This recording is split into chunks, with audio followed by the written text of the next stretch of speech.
Kita semua senang Ricky sudah kembali.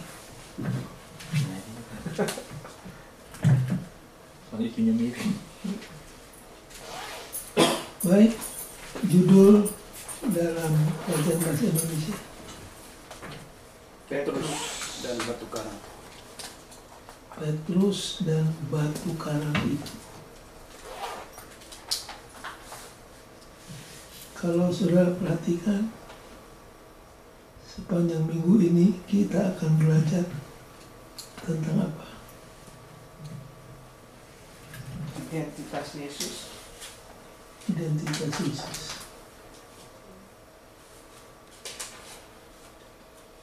Yang mendapat spotlight siapa? Petrus. Petrus. Tentunya Yesus yang utama. Tapi kali ini Petrus mendapat spotlight yang paling banyak.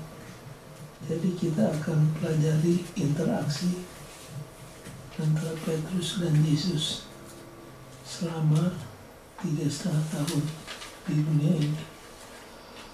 Baik, kalau dengar Petrus yang pop up di dalam pikiran saudara yang mana? Episode yang mana? Menyangkal Yesus. Menyangkal Yesus. Berapa kali? 3 kali. Lalu yang kedua yang mana? Jalan di atas air. Jalan di atas air.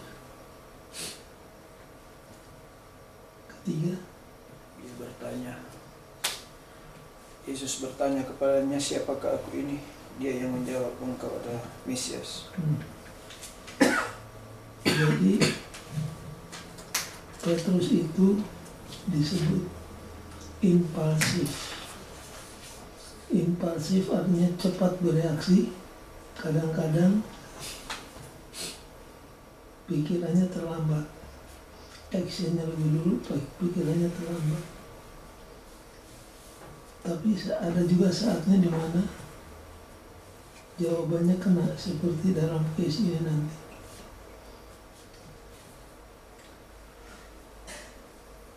Jadi dialog antara Kristus dan murid-muridnya. Menurut kata orang yang kamu dengar, saya ini siapa? Mesias. Oh, ada yang mengatakan kamu adalah Elia. Elia. Ada yang mengatakan kamu adalah Yohanes Pembaptis. Ada yang mengatakan kamu Nabi lain. Nabi seorang nabi. Ada yang katakan kamu Jeremia. Yeremia. Sama seperti zaman sekarang. Kalau saudara tanya banyak orang tentang Yesus, ada yang mengatakan Yesus itu ahli falsafah seperti Plato, Aristoteles. Ada yang berpendapat Yesus itu adalah salah seorang dari Rasul Tuhan dan lain sebagainya. Kemudian Yesus menekan lebih jauh. Itu kata orang. Kata kamu sendiri, menurut pendapat kamu, saya ini siapa? Disinilah Petrus menjawab, Mesias. engkaulah apa? Mesias, anak Allah. Engkaulah Mesias, anak Allah yang hidup. Lalu Yesus katakan apa?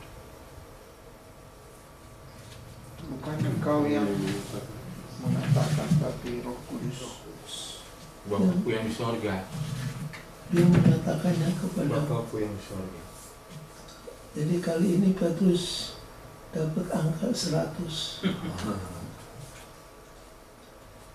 Jadi tentang position of Jesus, Petrus benar. Engkaulah Mesias, anak Allah. Baik, kalau mendengar kata Mesias, apa sih artinya Mesias? Yang diurapi itu yang bagaimana? Raja diurapi, imam diurapi. Kalau diurapi itu apa maknanya dan bagaimana itu? disendirikan, disahkan untuk pekerjaan khusus. Oke. Disahkan untuk satu pekerjaan yang khusus. Disendirikan. Put aside. Kalau pendeta sekarang kan diurapi. Apa maksudnya? Apakah pendeta sesudah ditumpangkan 50 tangan di atas kepala langsung jadi Superman? Jadi apa maksudnya pengurapan pendeta? Ini sekedar perbandingan dulu. Diasingkan ya. Bisa melakukan pekerjaannya. Ini bicara tentang job description. I think so. Jadi ada pekerjaan-pekerjaan khusus yang tidak bisa dilakukan oleh orang biasa, hanya kepada mereka yang diurapi untuk mengesahkan sebagai hamba Tuhan yang menjalankan tugas. Pendeta, pengurapan pendeta ini tambahan aja, adalah the church recognition, pengakuan daripada gereja bahwa yang diurapi ini telah menerima specialized ministry untuk melayani pekerjaan Tuhan. Kalau Yesus disebut Mesias, kapan pelantikannya? Pengurapannya itu kapan? Dibaptis ya. Waktu dibaptis. Waktu dibaptis, langit terbuka, terdengar suara, inilah Anakku yang kasih. kepadanya Aku berkenan. aku berkenan. Jadi Yesus dipanggil untuk satu ministry yang khusus.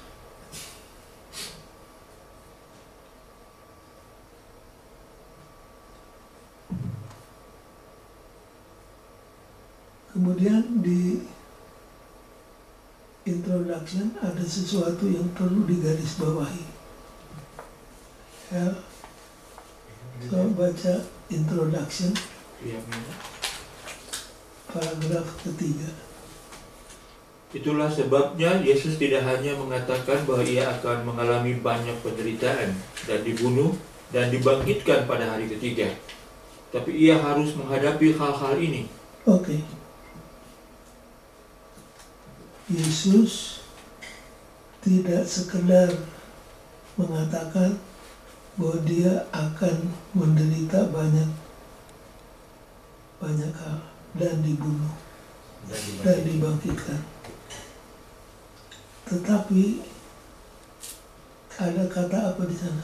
Tetapi ia harus menghadapi hal-hal ini. Tolong digarisbawahi tebal-tebal. Harus. Kata must. Karena maknanya sangat dalam. Yesus tidak mengatakan saya akan, tapi saya harus. Dia harus menghadapi perkara ini. Terus saya Harus menghadapi hal-hal ini. Mengingat sifat alami Allah, kekudusan hukum, dan realitas kebebasan memilih. Kematiannya adalah satu-satunya cara sehingga manusia dapat diselamatkan dari hukuman atas pelanggaran. jadi kata mas itu artinya dialah, Have to. kematiannya itulah satu-satunya jalan bagi manusia untuk dapat selamat. Jadi kata mas itu sangat signifikan.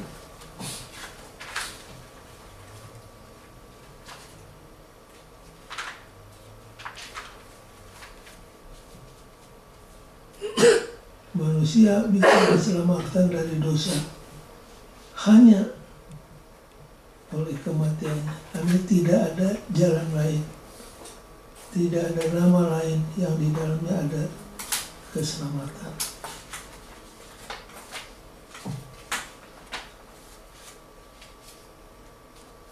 Kemudian sesudah Petrus punya pengakuan, Yesus bilang apa?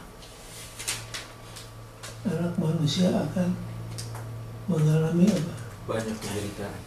Lalu reaksi Petrus, Dia tarik Yesus. dia tarik dan dia apa? Tegur. Ditegur. Apa tegurannya? Nyala engkau iblis. Jangan ngomong seperti itu. Teguran Petrus kepada Yesus.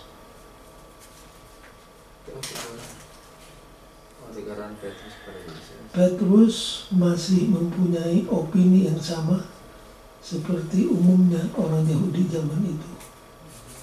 Yang namanya Mesias tidak mungkin menderita, tidak mungkin disiksa begitu saja.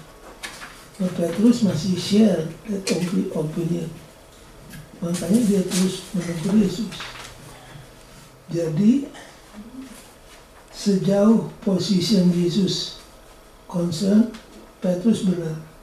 Petrus tahu Yesus Mesias. Tapi job description dia meleset. Sehingga akhirnya Yesus menegur Petrus dan tegurannya cukup keras. Apa Yesus katakan? Nyala iblis. Hanyalah iblis. Engkau tidak tahu apa yang Kau suatu batu sandungan bagiku. Pelajarannya apa? Untuk kita dari episode yang satu ini, Yesus menegur Petrus, pelajarannya apa? Tadi kan Petrus dipuji, Yesus katakan bukan kamu yang menyebutkan, tapi ini dinyatakan kepada kamu. Gak lama kemudian Yesus katakan, hanyalah iblis. Di sini, Battlefield-nya ada di saya mind. ingat itu dia, itu poinnya itu. Itu poinnya. Bahwa iblis itu bisa menguasai pikiran kita. Tuhan juga bisa menguasai pikiran kita. Terserah kepada yang mana kita pilih.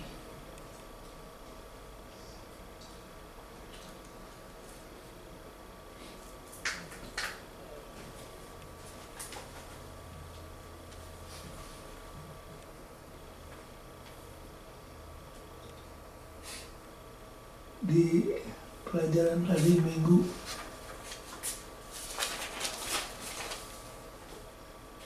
ini bagus dibaca ya, coba baca hari Minggu. Iya, pendeta. Alinea keberapa ini? Pertama, Bagaimana, seperti apa kesempatan itu bagi Petrus yang telah bersama-sama dengan Yesus hampir dari sejak awal? Apakah yang pasti telah melalui pemikirannya ketika ia menyaksikan peristiwa yang menakjubkan satu demi satu? Penyembuhan, mengusir roh-roh jahat, memberi makan orang banyak, pengajaran yang mengagumkan, mengendalikan alam, membangkitkan orang mati, dan berjalan bersama-sama di atas air. jadi coba bayangkan ya, bayangkan murid-murid punya kesempatan. Semua ini dia lihat, mereka lihat dengan mata kepala sendiri. Mujizat demi mujizat. Mulai dari penyembuhan sampai memberi makan ribuan orang. Mereka lihat dengan mata kepala sendiri. Terus Pertanyaan, apakah seperti sekali lagi, mengapakah ia mengizinkan air hidup yang begitu memalukan bagi Yohanes Pembaptis? Pasti telah terngiang-ngiang dalam benaknya hari demi hari, menyaksikan hal-hal yang tidak seorang pun dalam sejarah pernah saksikan. Lagi pula, Yesus adalah Allah di dalam tubuh manusia dan hidup dan melayani umat manusia secara langsung. Maka orang-orang yang berada di sekitarnya, yang tinggal dengannya, dan yang adalah murid-muridnya akan memiliki banyak pengalaman yang unik. Jadi mulai dari yang menguatkan iman sampai kepada yang agak mengganggu iman mereka. Semua mereka lihat. Tapi bukan main, satu kesempatan yang luar biasa. Mereka bisa menyaksikan dengan mata kepala sendiri keajaiban demi keajaiban yang Yesus adakan. Tapi ada juga yang tidak percaya. Di bagian berikutnya, Hal yang kedua begitu. apa yang Yesus tanyakan? What did Jesus ask his disciples? Dan apakah signifikannya? Itu sudah tadi.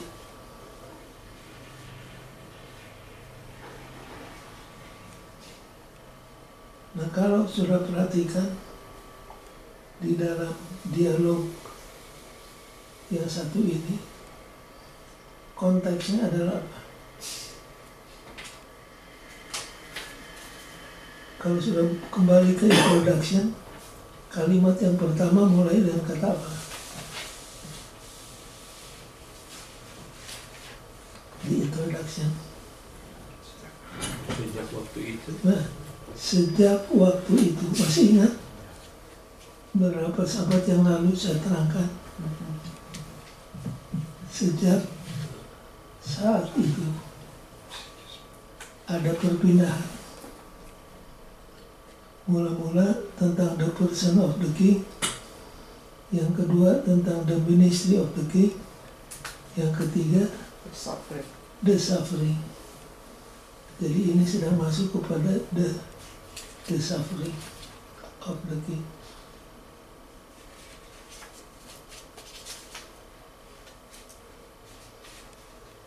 Sampai di sini, apakah ada pertanyaan dari saudara-saudara?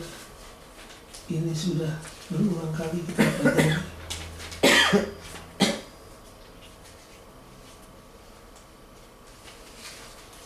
Baik, kalau tidak ada, kita lihat di hadis Senin.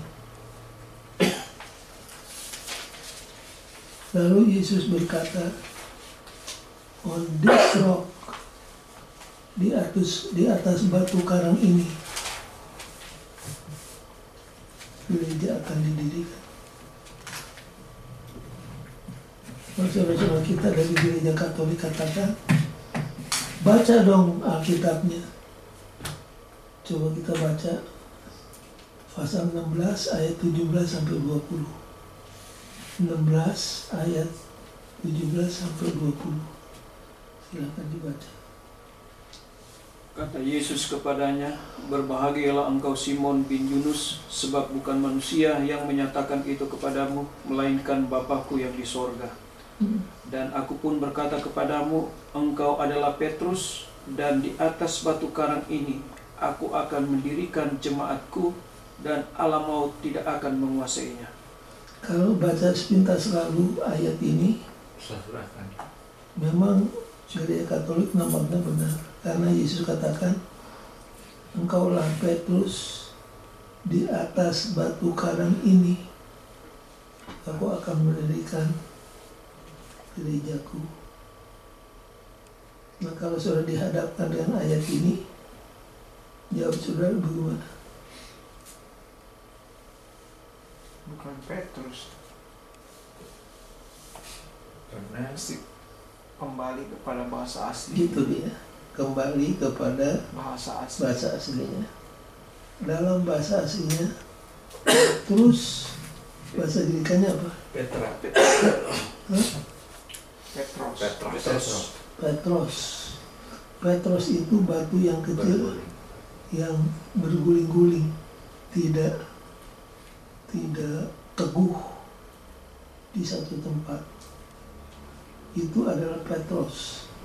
Waktu Yesus katakan on this rock, rock itu kata Grekanya apa? Petra. Petra itu batu gunung yang besar yang tidak berubah tempat. Itu satu. Yang kedua apa? kalau ada yang mengatakan bahwa ayat ini membuktikan Petrus adalah batu landasan daripada jemaat.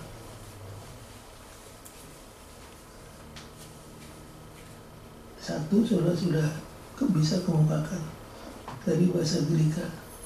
Kedua, Petrus itu banyak kekurangan dan dia banyak refer kepada Yesus, bahwa roh itu adalah Yesus.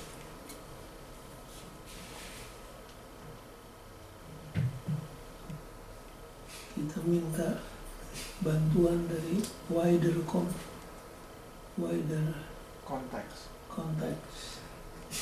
Ayat mana biasanya yang saudara harus baca untuk menghadapi masalah ini?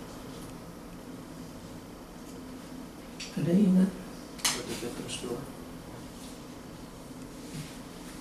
1 Petrus 2 ayat 4. Coba baca. Dan datanglah kepadanya batu yang hidup itu, yang memang dibuang oleh manusia, tetapi yang dipilih dan dihormati di hadirat Allah. Dan biarlah kamu juga dipergunakan sebagai batu hidup untuk pembangunan suatu rumah rohani, bagi suatu imamat kudus, untuk mempersembahkan persembahan rohani yang karena Yesus Kristus berkenan kepada Allah. Sebab ada tertulis dalam kitab suci, sesungguhnya aku meletakkan di Sion sebuah batu yang terpilih, sebuah batu penjuru yang mahal, dan siapa yang percaya kepadanya tidak akan dipermalukan. Karena itu bagi kamu yang percaya, ia mahal, tapi bagi mereka yang tidak percaya, batu yang telah dibuang oleh tukang-tukang bangunan telah menjadi batu penjuru, juga telah menjadi batu sentuhan dari suatu batu sandungan. 1 Korintus 10 ayat 4. Itu dia. And drank the same spiritual drink, for they drank from the spiritual rock that accompanied them, and that rock was Christ. That rock Was was Christ. Christ. Jadi ada banyak ayat-ayat dalam Alkitab yang memberitahukan kepada kita bahwa the rock Petra itu tidak lain dari siapa? Yesus. Adalah Yesus. Yang sangat jelas ayat mana?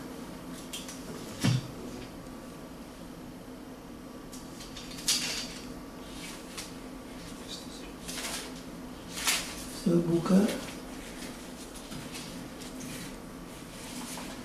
Efesus pasal 2 ayat 20.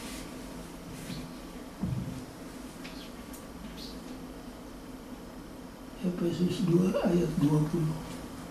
Ini jelas sekali. Silakan baca. Yang dibangun di atas dasar para rasul dan para nabi, dengan Kristus Yesus sebagai batu penjuru. Yesus Kristus sebagai Batu penjuru. batu penjuru. Ayat 21. Di dalam dia tumbuh seluruh bangunan, rapi tersusun menjadi bait Allah yang kudus di dalam Tuhan. Jadi kalau lihat wider konteks, kita dapati banyak sekali ayat yang mengatakan bahwa Kristuslah batu penjuru, cornerstone. Apa itu cornerstone? Batu penyangga. Di zaman dulu, cornerstone inilah batu yang menahan seluruh bobot bangunan itu. Kalau batu penjuru ini rapuh, seluruh bangunan terancam akan lumpuh. Jadi batu karang ini harus benar-benar batu yang kuat, tahan hujan, tahan panas. Dan itu tidak lain adalah lambang daripada Kristus. Saya masih ingat waktu pembangunan Ka'bah. Waktu mereka bangun Ka'bah, mereka cari batu penjuru.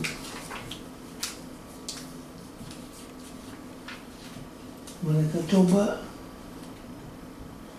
patah. Ya, berikutnya dicoba ambruk. Nah, mereka lihat di situ ada batu yang besar yang sudah begitu lama tergeletak kena hujan, kena panas, tapi mereka abaikan. Mereka seperti buang. Tapi pada suatu hari ada orang mengatakan, kita coba batu yang satu ini. Begitu dicoba, ternyata batu ini tahan uji. Nah, makanya Yesus disebutkan batu penjuru yang mula-mula ditolak, tapi kemudian mereka dapati inilah batu yang bisa menahan seluruh bobot bangunan Ka'bah. Nah, itu diceritakan dalam buku Perjanjian Lama, Yesaya, Mazmur, dikutip di dalam buku Perjanjian Baru. Jadi dari banyak argumentasi, dari segi bahasa, dari wider konteks kita dapati bahwa gereja dibangun bukan di atas Petrus, tapi di atas Yesus. Lalu ada kutipan yang tidak boleh kita miss di Sarf Ages 413 L, paragraf yang terakhir, hari Senin. How feeble the church appeared when Christ spoke these words. There was only a handful of believers, against whom all the power of the demons and evil men would be directed. Yet the followers of Christ were not to fear. Built upon the rock of their strength, they could not be overthrown. Alangkah kecilnya jemaat itu kelihatan ketika Kristus mengucapkan perkataan ini. Hanya sedikit. Kenapa ini? Kata yang pertama salah terjemahannya. Coba baca lagi. Alangkah kecilnya jemaat itu Salah. kelihatan. Feeble Harusnya itu bagaimanapun banyak kekurangan, coba tidak ganti. sempurna. Awalnya di bukan alangkah, tapi bagaimanapun. Bagaimanapun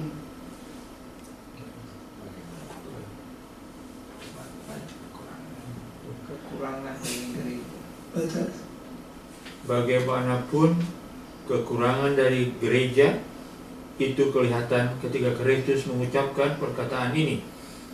Hanya sedikit sekali orang percaya terhadap siapa segala kuasa setan dan kuasa orang jahat ditujukan. Meskipun demikian, para pengikut Kristus tidak usah khawatir, karena kekuatan mereka didirikan di atas gunung batu, maka mereka tidak dapat dikalahkan. Jadi ini satu jaminan tentang masa depan gereja. Bagaimanapun lemahnya kelihatan gereja itu, pada waktu Kristus menyebutkan kata-kata ini, pengikut Yesus hanya berapa? A handful. 12. Dan harus berhadapan dengan Kuasa setan. puasa-puasa yang pernah saya sebutkan. Masih ingat waktu gereja Kristen tumbuh di pentas sejarah dunia ini seperti pohon yang kecil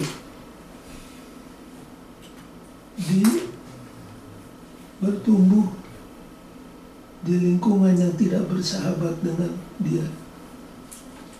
Musuh pertama orang Yahudi, musuh kedua imam-imam, pemuka-pemuka agama Yahudi, dan musuh yang paling besar adalah Roma itu sendiri. Dari segi manusia sudah bisa dibaca bahwa gereja tidak akan bisa berkembang karena menghadapi 3 musuh yang siap untuk mengunyah tanaman yang lembut ini. Tapi kalau dibaca buku kisah, ternyata orang Yahudi banyak yang bertobat. Imam-imam pun menyerahkan diri untuk dibaptis. Dan yang paling mengherankan, gereja Kristen sudah berhasil masuk sampai di mana? Istana. Di istana. Masih ingat? Salam dari orang suci yang berada di istana Kaisar. Jadi bayangkan gereja bisa mendobrak Roma, pusat kekafiran, bahkan masuk sampai ke istana raja. Jadi jangan lupa Desire of Ages 4:1-3 itu memberikan pada kita kekuatan. Kalau ini terjadi zaman dulu, ini juga akan terjadi di zaman kita. Jadi on this rock, rock itu adalah Kristus.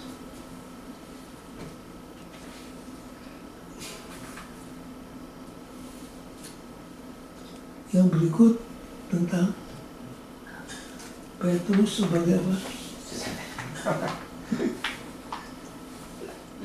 Itu nggak enak ya kedengarannya. Petrus sebagai setan. Coba kita baca lagi ayat 21 sampai 23 Matius 16. Sejak waktu itu Yesus mulai menyatakan kepada murid-muridnya bahwa ia harus pergi ke Yerusalem dan menanggung banyak penderitaan dari pihak tua-tua, imam-imam kepala dan ahli-ahli Taurat, lalu dibunuh dan dibangkitkan pada hari ketiga. Tetapi Petrus menarik Yesus ke samping dan menegur dia, katanya, "Tuhan, kiranya Allah menjauhkan hal itu. Hal itu sekali-kali takkan menimpa engkau." Maka Yesus berpaling dan berkata kepada Petrus, "Enyahlah iblis, engkau suatu batu sandungan bagiku, sebab engkau bukan memikirkan apa yang dipikirkan Allah, melainkan apa yang dipikirkan manusia." Oke. Jadi Petrus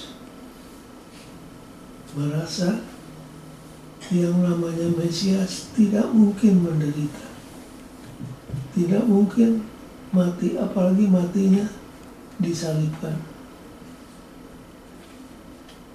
Ini adalah opini umumnya orang Yahudi di zaman itu, bahwa yang namanya Mesias tidak pernah terkalahkan.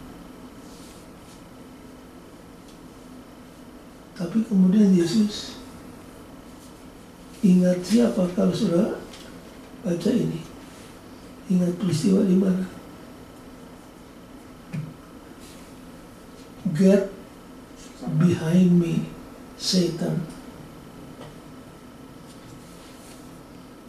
Kenapa sampai Yesus begitu keras terhadap Petrus dalam hal ini?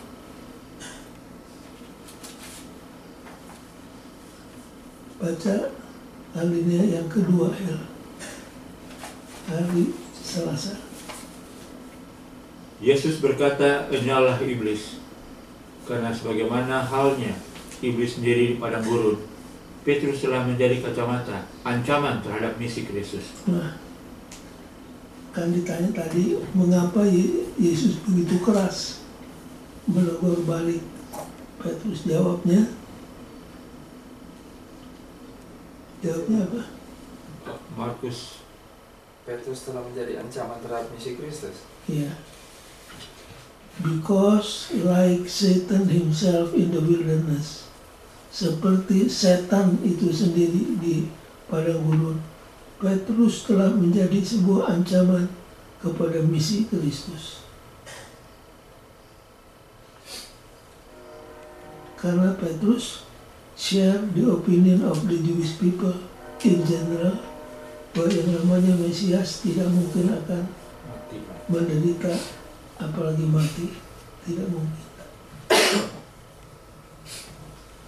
Itu jangka berapa lama itu dia baru bicara bahwa engkaulah Mesias? Kayaknya dekat sekali itu. Sangat dekat. Cuma dekat. Itulah dia, Petrus, Cuma berapa jam? jawaban tentang position of Jesus benar. Jesus is the Messiah. Tapi job description-nya nggak kena. Kalau menurut pendapat Petrus, yang namanya Mesias tidak akan pernah menderita. Makanya orang-orang Yahudi sangat sulit menerima konsep yang disebut the suffering Messiah. Mereka lebih senang kalau disebut the conquering Messiah. Kalau the suffering Messiah itu adalah satu apa? Enggak, suffering Messiah. Ini mesti tahu. Bagaimana pertanyaan? Disebut apa kalau digabungkan suffering Messiah?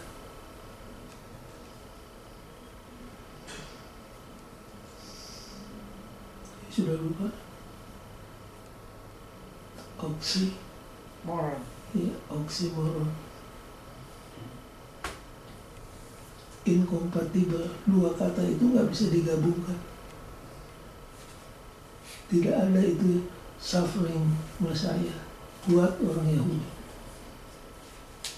Padahal kalau kita baca Alkitab Perjanjian Lama, kelihatan di sana bahwa suffering Messiah itu sebelum menang dia harus menderita lebih dahulu.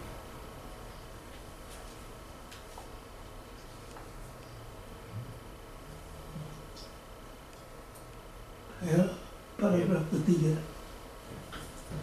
Seberapa baik pun Simon Petrus telah bertumbuh dalam jalannya, ia terus berusaha mengendalikan banyak hal, termasuk Yesus sendiri.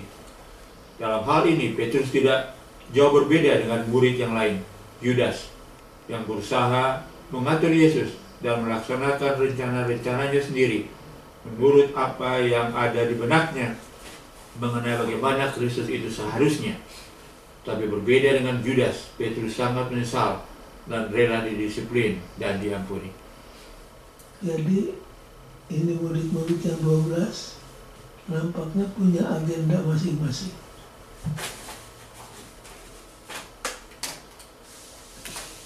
Walaupun isinya berbeda, tapi masing-masing punya vested interest. Karena sampai saat ini mereka masih berbicara tentang apa? Siapa yang terbesar? Who is the greatest?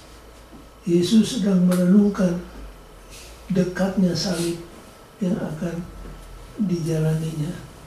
Tapi murid-murid masih sibuk bicara tentang posisi, jabatan, dan lain sebagainya. Jadi kalau kita lihat bahwa kalau kita terlalu pegang kepada culture bisa bahaya juga. Sebab kalau terlalu kental dengan culture, ini kan Petrus dan yang lain-lain kan karena mereka punya konsep tentang Mesayanya sudah salah. Jadi apapun yang dibuat untuk 3,5 tahun setiap hari pun tidak cukup untuk robah mereka punya cara berpikir. Nanti waktu hari Pentakosta, bantuan Roh Kudus itu yang akhirnya merubah konsep mereka berpikir. Ada yang bisa berubah, ada yang tidak bisa berubah. Yudas memang bagaimana? Tidak mau berubah. Tidak mau berubah. Petrus deeply repentant, willing to be disciplined and forgiven. Dua-duanya melanggar. Dua-duanya juga, yang satu metanoia, yang satu apa? Metamelamai. Yang satu bertobat, Outward. Menyesal.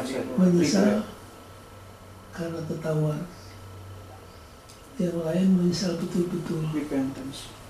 Petrus itu waktu matanya bertemu dengan mata Yesus, setelah dia menyangkal Yesus berulang kali, dia lari kemana? Getsemani. Ke Getsemani. Di tempat di mana Yesus bertelut dan berdoa, di situ Petrus bertelut berdoa minta ampun. Yudas tidak. Yudas menyesal karena akibat perbuatannya, bukan menyesal karena dosanya. Tapi di bahasa Indonesia sama ya, menyesal. Ya itulah kesulitannya. Kita harus kembali ke bahasa Grekanya baru kelihatan. Yang satu metanoia, Satu metameloma. kalau Petrus benar-benar bertobat dari dosa-dosanya.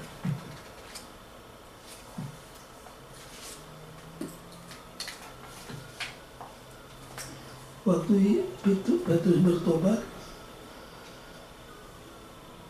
Yesus bertanya kepada Petrus, apa pertanyaannya? Apakah engkau mengasihi? Apakah engkau Apakah engkau mengasihi aku? Hah? Sampai 3 kali. 3 kali. Dalam bahasa Greka kata love ada paling sedikit 3 kata.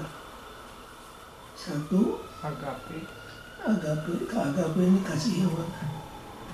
kasih Tuhan, Kasih Tuhan yang tidak ada batas, tidak kasih, ada pamrih, kasih yang murni, murni. kasih yang Tanpa pamrih. tanpa pamrih. Agape itu divine love, kasih yang berdasarkan prinsip, bukan sekedar emosi. Nah, waktu Yesus tanya, do you love me? Yesus pakai kata kasih yang mana? Agape. Agape, Petrus katakan, engkau tahu saya mengasihi kamu. Dia filia, pakai mana? filial. Dia pakai filio. Tapi di bahasa Indonesia tidak kelihatan.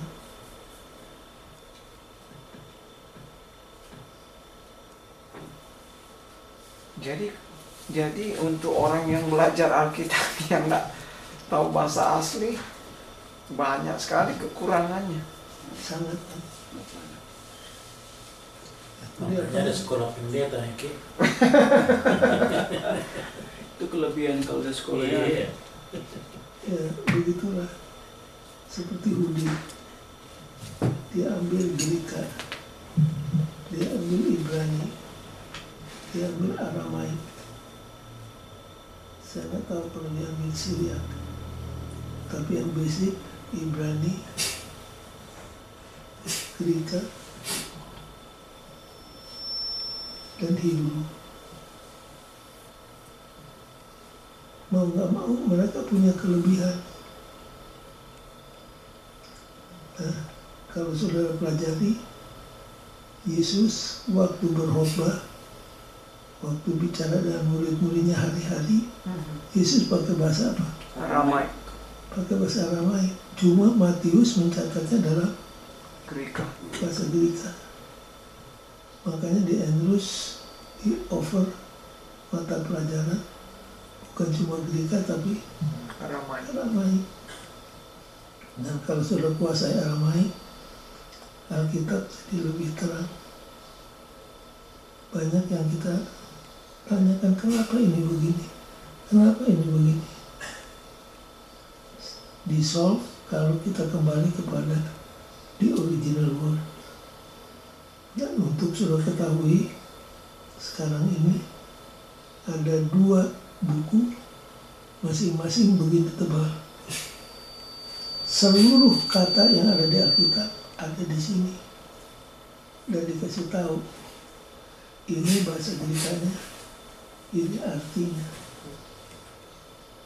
Jadi kalau sudah khotbah, sudah memastikan apa kata ini, maknanya apa, konsult buku yang 2 tadi. Sehingga tidak akan miss dari original word. karena ada kata-kata dalam bahasa Greka yang tidak bisa diproduce fully dalam bahasa lainnya, harus diberikan sedikit komentari. Itu kesulitannya. Tapi saudara-saudara jangan khawatir, itu tidak menjadi syarat untuk keselamatan kita. Jangan khawatir, jangan merasa kalau begitu orang-orang yang akan selamat. Enggak begitu. Itu makanya si Udi nggak tamat-tamat kali pendeta, kebanyakan bahasa. Itu Sampai sekarang belum selesai. baik, jangan kecil hati. At least saudara belajar di kelas guru-guru sekolah sahabat. Baik, sampai di sini ada pertanyaan. Kalau tidak, kita akan teruskan.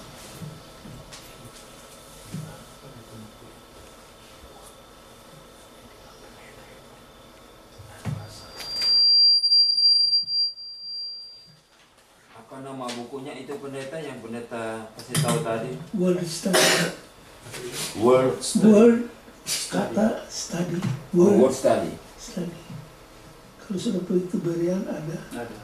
Saya dapat dari situ juga. Bagus ya. Pendeknya, misalkan saya contoh. Siapa bisa hafalkan Wahyu 3:20? Wahyu 3:20. Lihatlah, aku berdiri di muka pintu dan mengetok. Siapa yang mendengar Barang siapa yang mendengar dan membuka pintu bagiku, aku akan masuk dan makan malam bersama. bersama.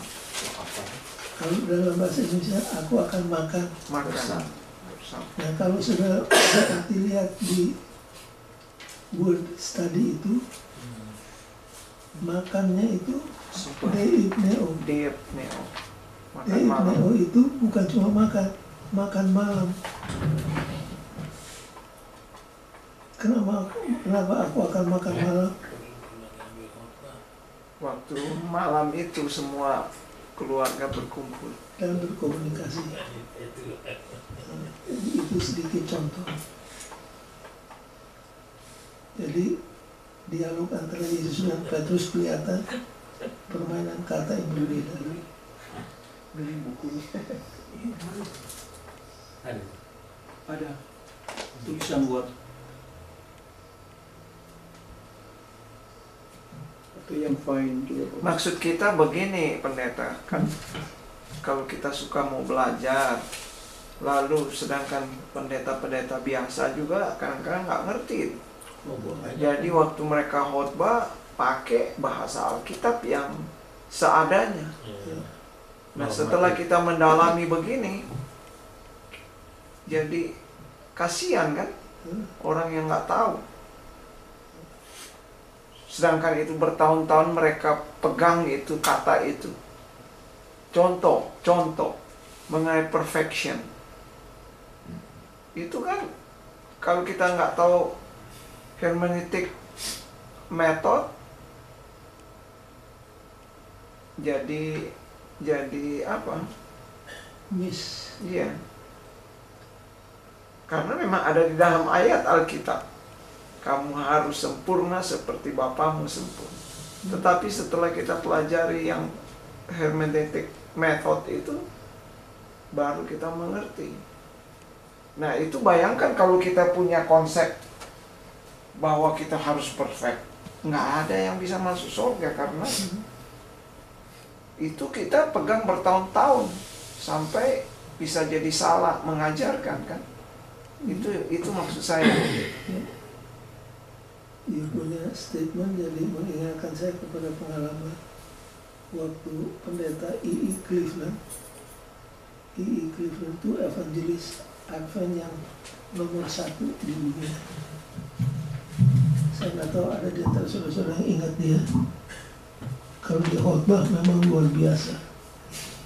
Jadi satu kali dia diundang kasih seminar di chapel di Andrews. Nah, saudara-saudara sekalian kan tahu Andrews itu lembaga pengetahuan yang mendalam. Ada orang merasa mesti pintar bahasa Greka, mesti pintar bahasa Ibrani, seolah-olah itu syarat keselamatan. Lalu Clifton di khotbahnya dia ngomong begini, banyak orang membanggakan diri karena fasih dalam bahasa Ibrani, lupa bahwa keledai yang ditunggangi oleh balak, dia pun berbahasa Ibrani. Tahu kami semua. Nah, satu kejadian, Rabi orang Yahudi kasih seminar di chapel di Andrews. Rabi ini kan percaya teologi tentang Tuhan disebut apa? Rabi Yahudi. Kalau kita kan Trinity, kalau dia apa? Holy Monoteisme. Dia kutip Ulangan 6 ayat 4. Dengarlah Israel, Tuhan Allahmu yang kamu sembah adalah Tuhan yang esa. Allah yang esa, yang echad. Berdiri langsung. Kita punya jago bahasa ini Andrews. Kebetulan dia guru saya, Dr. Leonarani. Dia berdiri, Rabbi, the translation is not one. Echad means unity. Jago dia. Nah, seperti bahasa Indonesia, esa. Nah, bahasa esa kan satu, tunggal. Sih? Kalau dalam bahasa aslinya, Makanya sekarang kita mau ajar kepada anggota gereja bahwa Tuhan itu adalah Trinitas, susah karena ada ayat yang kecuali kita mengerti ayat bahasa aslinya. Sedangkan pendeta-pendeta yang lain juga agak. Jadi mau mengajarkan Trinitas kepada mereka agak susah. memang itu adalah satu yang harus dipikirkan. Tapi percayalah, kalau sudah tidak punya word study, sudah akan tetap bisa melayani dengan baik. Jangan lupa kalau lain. Namanya orang di kampung belajar itu tadi nggak pernah jalan terus Iman. dan kita ada pendeta. Iya. Ada William bisa bahasanya. Satu kali seorang profesor naik perahu dengan anak kampung. Dia bikin penyelidikan. Jadi si anak mendayung, profesor menikmati perjalanan. Di tengah laut, profesor tanya, "Nak, kamu ngerti bahasa Greka?" "No, saya nggak pernah belajar itu." "Kalau gitu kamu kehilangan 25% hidupmu." Anak merangkuh dayung. "Nak, kamu tahu bahasa Ibrani?" "Saya tidak pernah." "Kalau begitu kamu kehilangan 50% hidupmu." Itu anak lihat mendung awan, hujan lebat. "Profesor, kamu bisa berenang?" "Tidak." "Then you will lose all your life."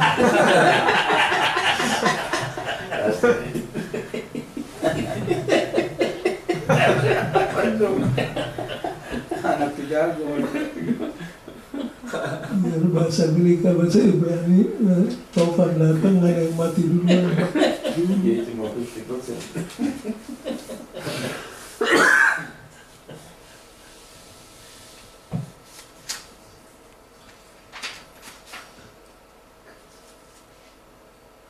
Orang yang bukan Advent banyak yang jago seketika Ibrani, lihat di internet.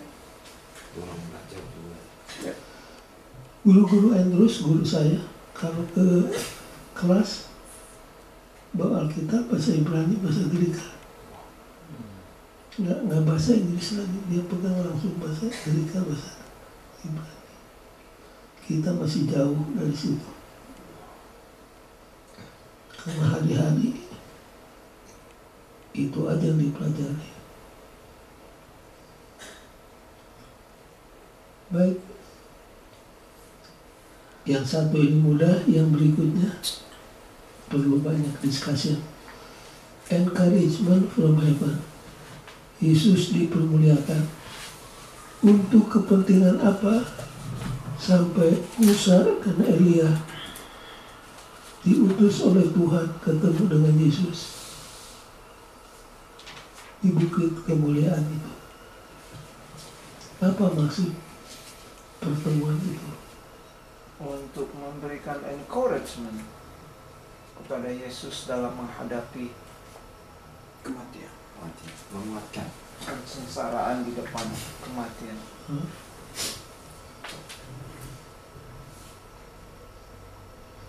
Karena kalau sampai Yesus gagal, Total. apa yang terjadi? Mereka dua turun ke Sudah lihat surga turun. Betapa besar kecewaan mereka, mesti kerja keras untuk yakinkan Yesus. Jangan sampai gagal di mana.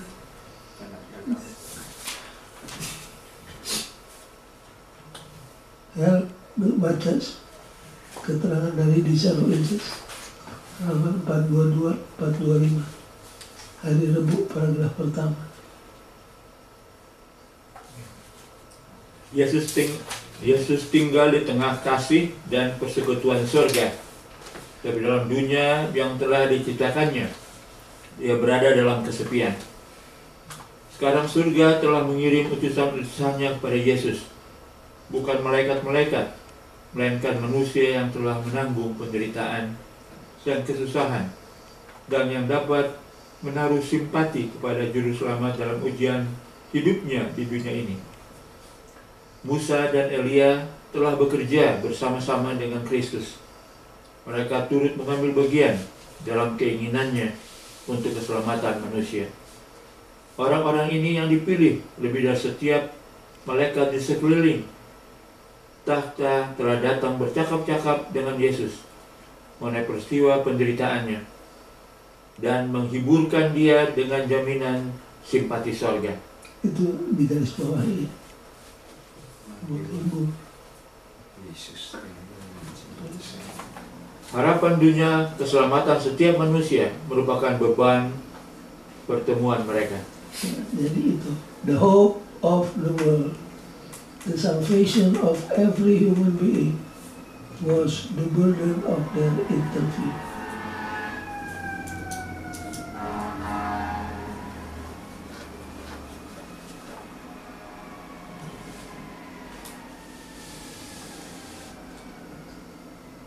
Itulah artinya dipermuliakan. Yesus sebagai manusia ada kemungkinan atau tidak ada kemungkinan untuk jatuh. ada mungkin Adanya. Tendons.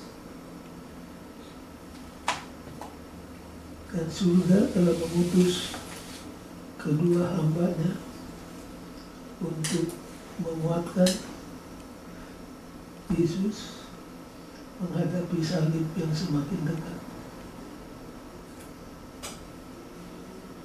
Karena kalau gagal, mereka juga harus turun dari surga.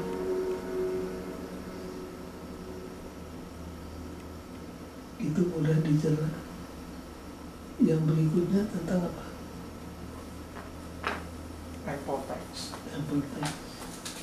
Siapa yang harus bayar temple tax?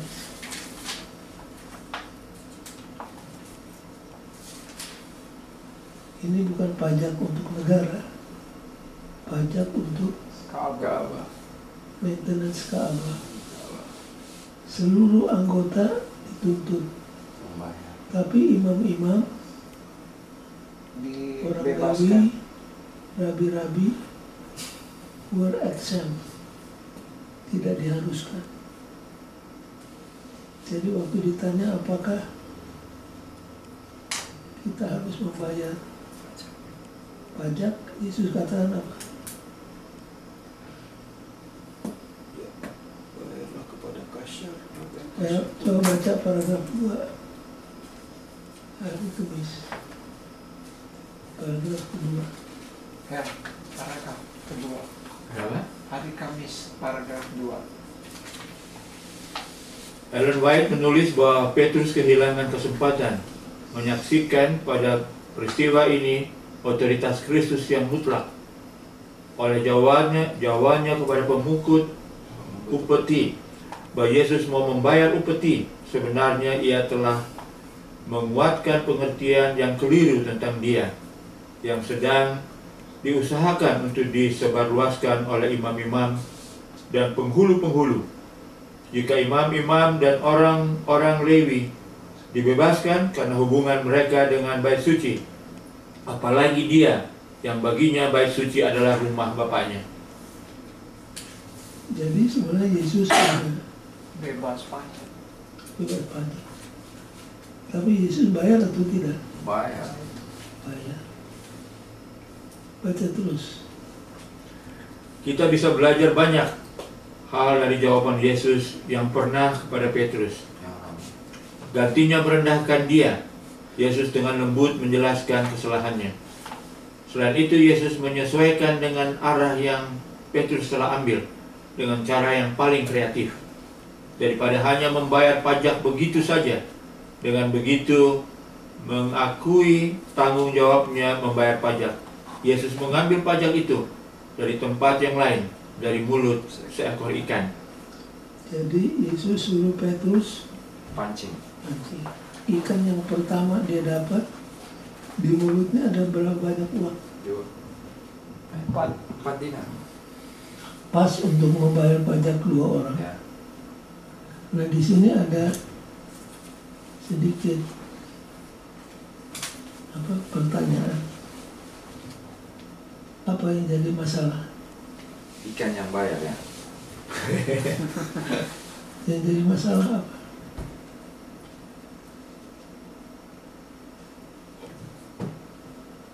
Gak ada income. Hah? What is the problem di sini? Yesus suruh Petrus pancing. Pancing kayaknya ikan pasti. Jadi maksudnya ikan Apa? pajaknya 4. Ya, oke, saya kasih clue. Pencobaan apa? Pencobaan yang terbesar dihadapi oleh Yesus masa di dunia. Oh, Bikin Menggunakan mujizat untuk kepentingan diri Diri sendiri. sendiri. Apakah ini tidak menggunakan mujizat untuk kepentingan diri? Ada. Ini salah satunya. Satu-satunya kayaknya. Oh iya ya. Dapat juga. Coba baca ya paragraf berikut. Mujizat ini. Mujizat ini tidak biasa. Saat inilah satu-satunya Yesus melakukan sebuah mujizat yang tampaknya bagi kepentingannya sendiri. Itu dia. Tapi itu bukanlah tujuan mujizat ini. Sebaliknya, mujizat ini adalah pertunjukan kepada semua orang Otoritas. akan otoritasnya. Yesus. Yesus bukan saja atas bait suci tetapi atas semua ciptaan. Dari sudut pandang manusia, bagaimanakah kita bahkan bisa mulai memahami bagaimana Yesus dapat melakukan mujizat ini?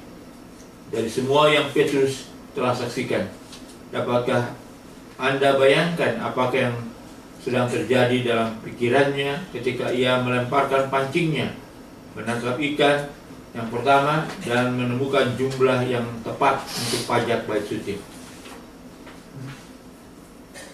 Jadi jawabannya ada di situ.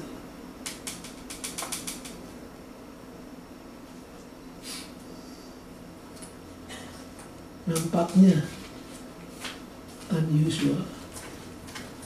Tapi kalau sudah baca keterangannya, saya kira cukup jelas.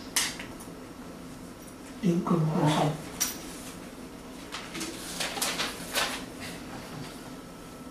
By knowing Christ's identity, Sebelah sana. we may become Ini buat guru. dengan mengetahui identitas Kristus, Makanya halaman beda. kita bisa menjadi sama seperti dia. Jadi waktu Yesus tanyakan identitasnya, siapa dia, bermacam-macam jawaban timbul. Tapi jawaban yang tepat adalah jawaban Petrus, engkaulah Mesias, anak Allah yang hidup. Inilah salah satu pilar daripada doktrin Kristen dan doktrin kita di gereja Advent, bahwa Kristus adalah anak Allah. Dan ini yang menjadi sandungan kepada banyak orang. Yang kedua, Peter's declaration of Jesus as the Christ, the Son of the living God, is one of the high point in all of Scripture. jadi dalam semua doktrin Alkitab, Perjanjian Baru, Perjanjian Lama, yang paling penting, salah satu yang paling penting adalah iman bahwa Kristus adalah anak Allah yang hidup itu. Kenapa Yesus paling senang menggunakan atau disebut the Son of Man?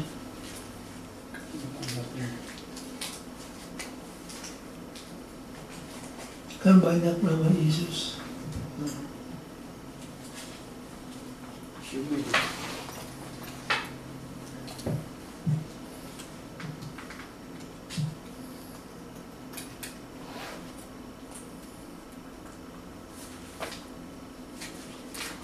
Anak manusia datang bukan untuk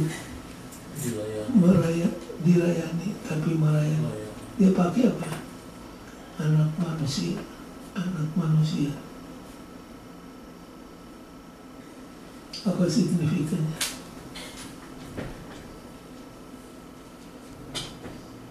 Karena bicara tentang relationship.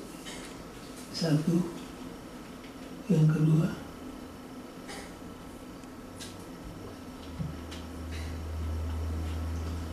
Kristus itu senang untuk mengidentifikasi dirinya bersama dengan manusia biasa. Itu sebabnya Yesus juga dibaptis, bukan karena ada dosa dalam dirinya, tapi dia mengidentifikasi bersama dengan orang berdosa. Kemudian yang ketiga yang sudah kita baca tadi, jangan lupa baca bahwa bagaimanapun banyak kelemahan dan kekurangan gereja dari dulu sampai sekarang, gereja itu adalah apa? Biji mata Tuhan. Biji mata Tuhan, dan Tuhan akan jaga sampai akhir. Baik, itulah pelajaran kita malam ini. Kalau ada pertanyaan silakan.